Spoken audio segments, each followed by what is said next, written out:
Good morning বন্ধুরা, আশা করছি তোমরা সকলেই খুব ভালো আছো আর আমিও বেশ ভালো আছি।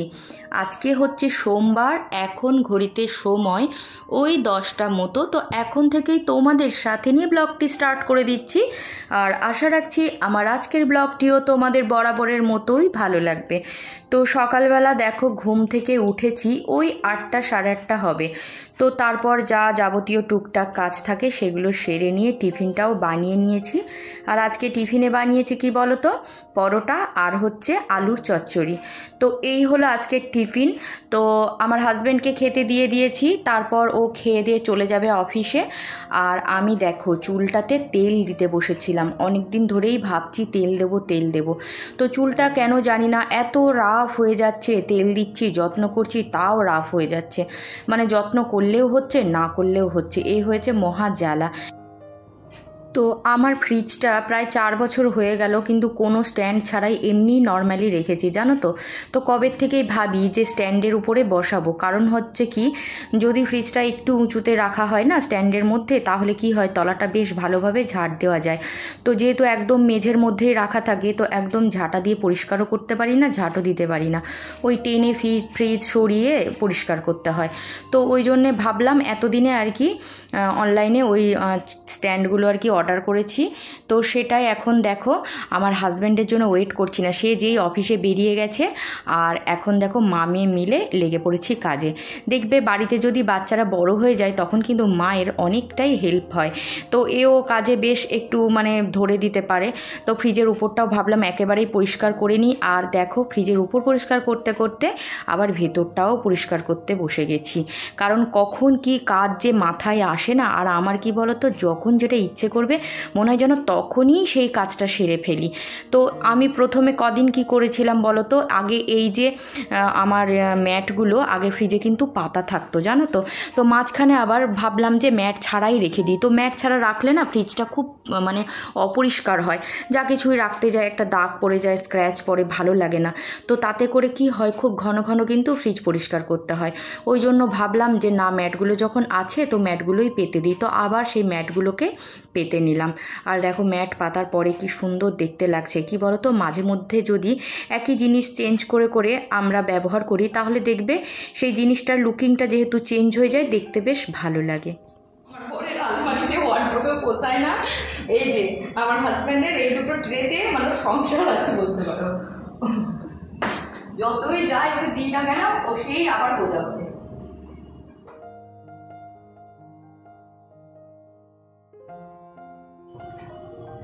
তো ফ্রিজটা একদম পরিষ্কার করে গুছিয়ে নিয়ে চলে এসেছি এখন রান্নাঘরে। আমাদের কি বলতো, সংসারের কাজের কোনো শেষ নেই। যখনই যে কাজটা ভাবি তখনই সেই কাজটা যতক্ষণ না করতে পারি ততক্ষণ যেন মনের মধ্যে একটা অশান্তি কাজ করে আমার। তো যেহেতু কি বলতো, আমার হাজব্যান্ডের জন্য যদি আমি ওয়েট করে থাকতাম যে ফ্রিজটা তুলে স্ট্যান্ডগুলো একটু লাগিয়ে দাও এই ওই, তাহলে কি বলতো সে কবে দেবে তার কোনো ঠিক ঠিকানা নেই আর কি। আর এইসব কাজ করতেও একদম পছন্দই করে না।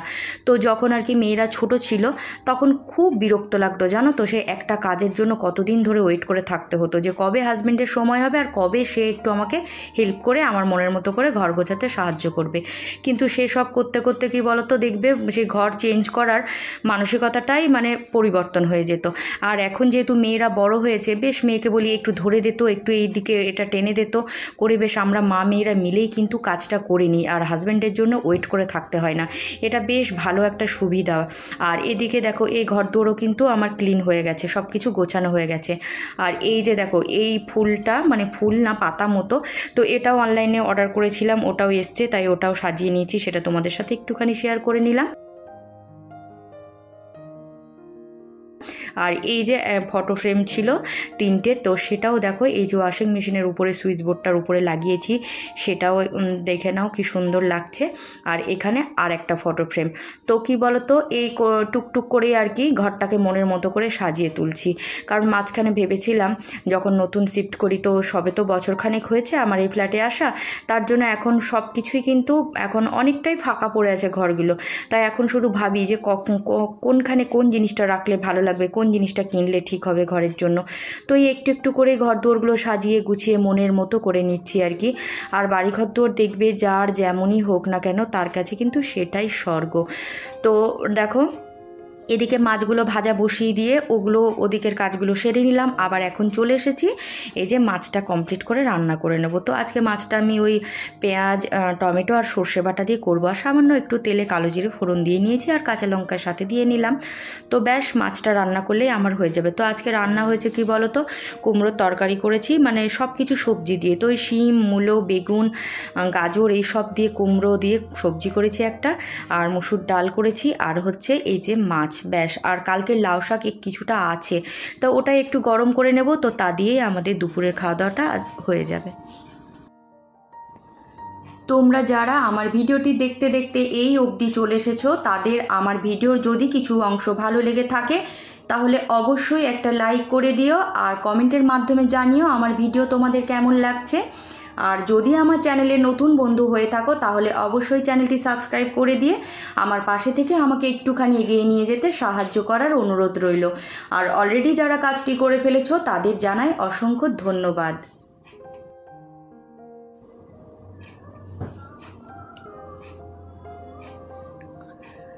তো আমারই পরিবারের এক বন্ধু বেঙ্গলি ব্লগার মধুমিতা, তুমি আমার মন্দিরটি দেখতে চেয়েছিলে, তাই তুমি যদি আমার ভিডিওটি দেখে থাকো তোমাকে মন্দিরটা একবার আমি দেখিয়ে নিলাম।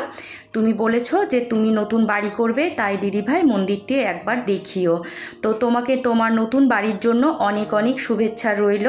আর এই যে আমার মন্দিরটি দেখে নাও। তুমি যদি ভিডিওটি দেখে থাকো তাহলে আমাকে অবশ্যই কমেন্টের মাধ্যমে জানিও। আর এরই সঙ্গে আমি আরও কিছু কমেন্টের রিপ্লাই দিচ্ছি। দিয়া রয় বলে একজন জানতে চেয়েছো যে আমার 2 মেয়ে কোন ক্লাসে পড়ে। তো আমার বড় মেয়ে এই যে সামনে 16ই ফেব্রুয়ারি এইচএস আছে, তো সেই এইচএস দিচ্ছে আর কি। আর ছোট মেয়ে ক্লাস 7 হলো। আর একজন বন্ধু অমৃতা লাইফস্টাইল বলে তুমি জানতে চেয়েছো যে আমার বাড়ি কোথায়। তো আমি উত্তর 24 পরগনা জেলার খড়দাতে থাকি। আর তোমরা যারা এই যে সুন্দর সুন্দর কমেন্ট করো, সত্যি আমার ভীষণ ভালো লাগে। তোমাদের কমেন্ট পেয়ে আমাকে নিজেকে অনেক প্রাউড ফিল হয় জানো তো। যখন এই কাজে আমি প্রথম নামি তখন ভেবেছিলাম যে কে কি বলবে কি না বলবে। তো কি বলো তো, সবসময় কিন্তু এই যে আমাদের এই কাজটা যারা আমরা ভিডিও করি সবাই কিন্তু খুব একটা ভালো চোখে দেখে না। কিছু কিছু মানুষ আছে দেখবে পিছনে কিন্তু পড়েই থাকে, সমালোচনা করতেই থাকে। আর জীবনে কি বলো তো, যেই সমালোচিত হয় তারই কিন্তু কিছুটা হলেও যোগ্যতা আছে বলে আমি মনে করি। তাই সমালোচনায় কোনো কিছুই যদিও আমার যায় আসে না, কিন্তু যখন কাছের মানুষ বা চেনা মানুষ সমালোচনা করে না, তখন কিন্তু মনের দিক থেকে কি বলতো খুব কষ্টই হয়। তবুও সেই কষ্টগুলোকে ঝেড়ে ফেলেই সামনে এগিয়ে চলার চেষ্টা করে যাচ্ছি প্রতিনিয়ত। কারণ কি বলতো, তারা সমালোচনা করে বলেই কিন্তু আমরা সফল হওয়ার মানে সেই যে চ্যালেঞ্জ সেটা কিন্তু আরও দৃঢ় হয় আমাদের। আর প্রত্যেকটা দেখবে যারা সফল মানুষ তারা কিন্তু কখনোই কোনো কাজকেই ভয় পায় না, নিজের ইচ্ছে শক্তি ও মনের সাহস দিয়েই আত্মবিশ্বাসের মধ্যেই এগিয়ে যায়। আর আমাদেরও উচিত যে আমরা যে কাজটাই করব বলে ঠিক করি সেটা আমার পক্ষে কতটা সঠিক হবে বা কতটা ঠিক হবে সেটা আগে চিন্তা করে নিয়ে সেই কাজে নামা। তাই আমিও কিন্তু এই ভিডিও থেকে কোনো দিনও বিরত নেব না। যে যতই সমালোচনা করুক আমি আমার কাজ মন দিয়ে করে যাব। আর সমস্ত ভালো মন্দ বিচার করে কাজটা সম্পন্ন করার সিদ্ধান্ত নিয়েই যখন নিজের সিদ্ধান্তে অটল থাকব তখন নিশ্চয়ই একদিন সফল হব। কারণ এই সফলতা কি বলতো ঈশ্বর আমাকে দেবে। আমার কর্মের ফল তিনি ঠিক করেই রেখেছেন যে আমি কতটা পাওয়ার যোগ্য আর কতটা অযোগ্য। তাই আমি আমার কাজকে ভালোবেসে করছি, আর ভালোবেসেই তোমাদের কাছে অনেকটা কাছের হতে পেরেছি। আর এটা আমার কাছে বিশাল বড় একটা পাওয়া। কারণ হচ্ছে কারো কাছে ভালোবাসা পাওয়া কিন্তু এটা কম কঠিন কাজ নয়। আর এটা আমি একটু একটু করে তোমাদের মনে জায়গা করতে পারছি, তার জন্য ঈশ্বরকে জানাই অসংখ্য ধন্যবাদ। আর তোমাদেরকেও জানাই অসংখ্য ধন্যবাদ যে তোমরা আমাকে তোমাদের মনে এই জায়গাটা দিয়েছো। মনে মনে ভাবতে হবে যে আমি এই কাজটা যখন করতে নেমেছি তখন এই কাজটা করবই আমি, আর এই কাজটা করেই আমি সফল হবই। এই আত্মবিশ্বাস যদি আমরা গ্রহণ করি তাহলে পৃথিবীর কোনো শক্তি নেই যা আমাদের জীবনের সফলতা পেতে বাধা সৃষ্টি করতে পারে। এটা অবশ্যই আমার ব্যক্তিগত ধারণা। আর কি বলতো, আমিও কিন্তু অনেক কষ্ট করেই আজকে এই জায়গাটায় পৌঁছেছি। মানে আজকে আমার যেটুকু যা আছে অনেকটা কষ্ট করেই কিন্তু আমি সেটা অর্জন করেছি।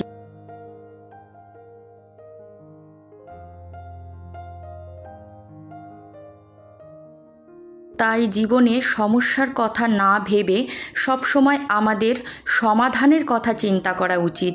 আমাদের জীবনে আসা সমস্ত নেতিবাচক চিন্তাকে দূর করে আমাদের ইতিবাচক চিন্তাভাবনা নিয়েই কিন্তু এগিয়ে যেতে হবে। আর নিজের সিদ্ধান্তে অটল থাকতে হবে, ভয় পেলে কিন্তু একদম চলবে না। জীবনে শপথ নিতে হবে, আমি জীবনে প্রতিষ্ঠা লাভের জন্য যে লক্ষ্য নির্ধারণ করেছি তা অবশ্যই পূরণ করবই করব। তাহলেই দেখবে সফলতা একদিন নিজেদের দরজায় কড়া নাড়ছে। আর এই যে যেসব বিস্কুট কুকিজগুলো এসছিল সেগুলোই দেখো এই বক্সটার মধ্যে রেখে দিলাম। আর বড় প্যাকেটগুলো দেখো একটু করে কেটে নিয়ে পার্ট পার্ট করে রাখলাম। তাহলে কি হবে, যখন নেওয়ার হবে তাহলে মিলিয়ে মিশিয়ে থাকবে না, যখন যেটা প্রয়োজন হবে সেটাই নিতে পারবে। আর এই সব খাবার আমার ছোটো মেয়ে বেশি পছন্দ করে, জানো তো, ওর টুকটাক খিদে পেতেই থাকে, তাই আর কি এগুলো আনা। তো যত যা নিয়ে এসছি অনলাইনে বেশিরভাগটাই ছোটো মেয়ের খাবার দাবার, মানে ওর টুকিটাকি খেতে ভীষণ পছন্দ করে। আর বাচ্চা মানুষ তো এগুলো দেখবে ঘরে রাখতেই হয়। বড় মেয়েও যখন ছোট ছিল তখনও তার জন্য এইসব ব্যবস্থা থাকতো, আর এখন হয়েছে ছোট মেয়ের জন্য। তাই ওর দিভাই যদি এগুলো আবার ভাগ বসায় তাহলে বলবে না এগুলো আমার, খাবি না, এই বলে দুজনে ঝগড়া শুরু করবে। আমরাও ছোটোবেলায় কি বলতো, দুই ভাই বোন মেলে এরকম ঝগড়া করতাম। আর ওরা যখন ঝগড়া করে তখন ভাবি আমাদের সেই পুরনো দিনের কথাগুলো মনে পড়ে যায়। এইসব ঝগড়াঝাটিও কিন্তু অনেকটা ভালোবাসা জড়ানো, তাই না বলো? ভাই বোন, বোনে বোনের সম্পর্কগুলো কত মিষ্টি আর কত মধুর হয়। তো যাই হোক, দেখো তোমাদের সাথে গল্প করতে করতে আমার রান্নাঘরের কাজও কমপ্লিট হয়ে গেল, সমস্ত কিছু গুছিয়ে নিয়েছি। আর এখন চলে এসেছি এই যে জামা কাপড় যেগুলো যা তুলে রেখেছিলাম সেগুলোও গুছিয়ে নিলাম। আর এখন এই যে এ ঘরের বিছানাটা একটুখানি জাস্ট গুছিয়ে নিচ্ছি, কারণ দুপুরবেলা একটুখানি রেস্ট করেছিলাম তো, তাই আর কি ওই ব্ল্যাঙ্কেটটা খোলা অবস্থায় ছিল, তো সেগুলোই এখন ভাঁজ করে নিলাম। আর এখন এই যে সন্ধে দেব, তাই সারা ঘরে একটু গঙ্গা জল ছিটিয়ে নিচ্ছি। যেহেতু আমাদের বাড়ির কাছেই গঙ্গাটা, তার জন্য কি বলতো, গঙ্গা জলই ঘরে দুয়ারে দিতে পারি। আর যদি দূরে হতো তাহলে তো আর গঙ্গা জল বাড়িতে এতটা স্টোর করে রাখা সম্ভব হতো না, সেক্ষেত্রে তখন ওই কলের জলই কিন্তু ঘরে দুয়ারে দিতে হতো। আবার আমাদের গ্রামের দিকে কি বলতো, সন্ধেবেলায় কিন্তু পুকুরের জল এনে দিতাম, জানো তো, তখন কিন্তু কলের জল ইউজ করতাম না। দুই মেয়েই নেই বাড়িতে, পড়তে গেছে ওরা, তাই আমি বাড়িতে একদমই একা। তো ঠাকুরকে সন্ধে দেওয়ার পর কিছুক্ষণ ঠাকুরের নাম জপ করলাম, কীর্তন করলাম, তারপর চলে এসেছি আবার সেই রান্নাঘরে। তো দুপুরের যে সমস্ত বাসনগুলো মেজে রাখা ছিল সেগুলো আগে গুছিয়ে নিলাম। আর দেখো তখন থেকে একদম জল খাওয়া হয়নি, জানো তো। তো আগে 1 কাপ জল খেয়ে নিলাম। আর আমি যখনই জল খাই না তখনই বড় কাপটাতে খাই, যাতে করে শরীরে একটু বেশি জল দিতে পারি আর কি। তো ওই জন্যেই দেখো গরম জল আর ঠান্ডা জল মিশিয়ে জলটা খেয়ে নিলাম।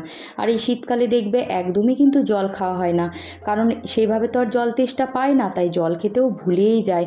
তো মাঝে মধ্যে মনে করে করে জল খাচ্ছি। যেদিন থেকে ওই অ্যাসিডিটিটা বাড়াবাড়ি হয়েছে সেদিন থেকে ভয়ে ময়ে আবার জল খাওয়া ধরেছি।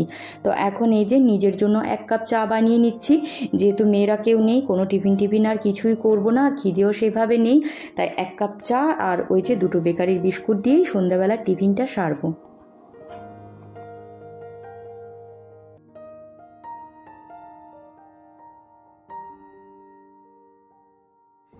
চা খেতে খেতে আজকের মতো এখানেই বিদায় নিলাম। দেখা হবে আবার পরের ভিডিওতে।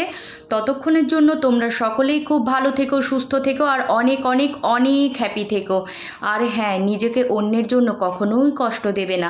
নিজে ভালো থাকবে এবং অন্যকেও হাসি খুশিভাবে ভালো রাখার চেষ্টা করবে। সব সময় মনে রাখবে তোমার দ্বারা যেন কখনো কেউ আঘাত না পায় বা কোনো কষ্ট না পায়। তো চলো বিদায় নিচ্ছি, টাটা।